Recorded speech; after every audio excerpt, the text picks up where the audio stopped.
a cat called Lucky.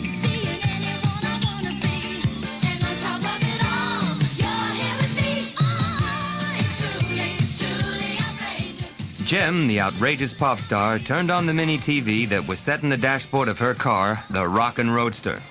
The handsome face of Eric Raymond appeared on the screen. Yuck, said Jem, pulling a face. didn't realize they were showing horror films.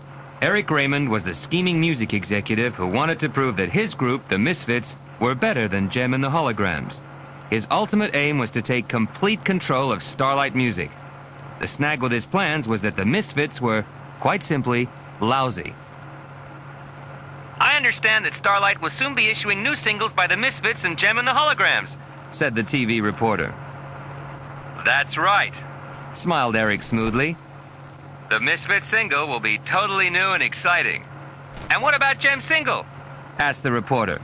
Well, Jem does tend to copy the Misfits rather than produce new material, said Eric. Still, you can't blame her for copying the best. Turn that set off before I gag. Exclaimed Kimber Benton, who was sitting next to Jem. What does Eric mean? Continued the Hologram's keyboard player. Us copy them. Well, we could sing out of tune and play our instruments badly, Laughed Jem. The pop star tossed her head back and launched into a Misfits song, taking care to hit all the wrong notes. The wind whistled through her pink hair as the Rockin' Roadster roared down the road. Kimber grinned, then joined in the chorus, pitching her voice in a different key so that the sound was dreadful. It was just like the Misfits. Suddenly, a small cat raced into the middle of the road. The creature turned its head in the direction of the fast-approaching roadster, but seemed rooted to the ground with fear. Hold tight, Kimber, Shouted Jem as she gripped hard on the steering wheel. The roadster screeched to a halt inches away from the cat. Thanks to Jem's expert driving, the animal was safe. She okay? Asked Kimber. Reckon she's used up all her 9 lives at one go. Said Jem, who was already by the cat's side. But she looks fine to me. Still shaking with fear, the cat jumped up into Jem's arms where it instantly settled down. There was a badly scratched collar around the cat's neck. The letters L-U-C could be clearly seen. Bet your name's Lucky, isn't it? Said Kimber to the cat. The cat meowed as if in agreement. Well, Lucky, Said Jem. it's time for you to make your way back home. The pop star put the cat down and went back to the Rockin' Roadster. The girls waved to Lucky as the car pulled away. The cat watched them for a second, then bounded into action. The roadster pulled up at a set of traffic lights, and next second there was an extra passenger on the back seat. Lucky! Chorused the girls. You know something, Jem? I think Lucky rather likes you. I think so, too. Said Jem, trying not to laugh as the cat balanced his front paws on her shoulder and licked her face. The girls decided that Lucky should stay with them until her owner was found. Jem was giving a live TV interview the following day. It would be a good time to mention the cat and hope that her owner was watching. Wonder if you are a lucky cat. Kimber asked Lucky. Will you make our new single outsell the nasty Misfits record? That's nothing to do with luck. Said Jem decisively. That's all about making the best disc and being the best band. The roadster pulled up outside the offices of Starlight Music. As the girls entered the building, they met Eric Raymond. I heard your interview.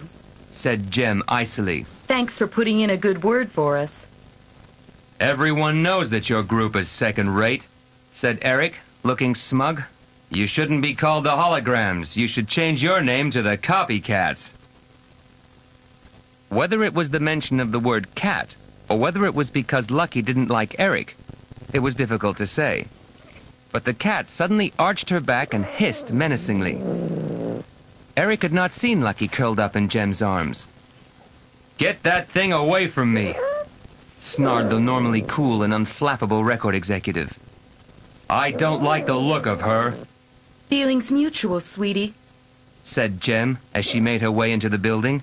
Hey, I've never seen Eric look so worried. Laughed Kimber. He almost looked, well, frightened. Kimber, Said Jem with a smile. how can you say such a catty thing? Up in Eric Raymond's executive office, Pizzazz carelessly knocked over her bright green nail varnish and watched the patterns it made as it trickled over Eric's desk. She, Roxy, and Stormer had been summoned to an urgent meeting by Eric Raymond. Where is that dumb crumb? Demanded Pizzazz. Next second, Eric stormed into the office. There was something about his angry scowl which made even the misfits scramble to their feet and look alert. "Right, girls," he said crisply. "Operation Copycat is underway." Who's doing the copying? Asked Pizzazz. "Jem is," smiled Eric.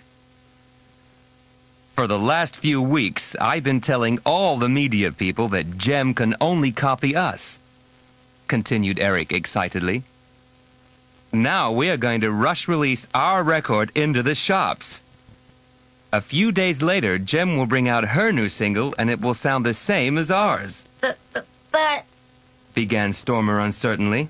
"Save the brain cells, Stormer, and listen to me," said the power-mad producer. "Jem is going to record her single in the Starlight studios this afternoon. But something will disturb her, and I will borrow the run-through tapes." Why? Asked Stormer simply. "Because we will listen to them, then change round a few lyrics and a few chords and record our version of the song. Jem won't know a thing about it, and our song will hit the shops first, so people will think that Jem copied us." That's all very clever, Eric. Said Pizzazz. But what's going to disturb Jem and stop her finishing her recording? "I am," said Eric, his brilliant white teeth glinting as he gave a sickly smile. "Within a few weeks, everyone will agree that Jem and those horrible holograms are just a load of cheapskate copycats."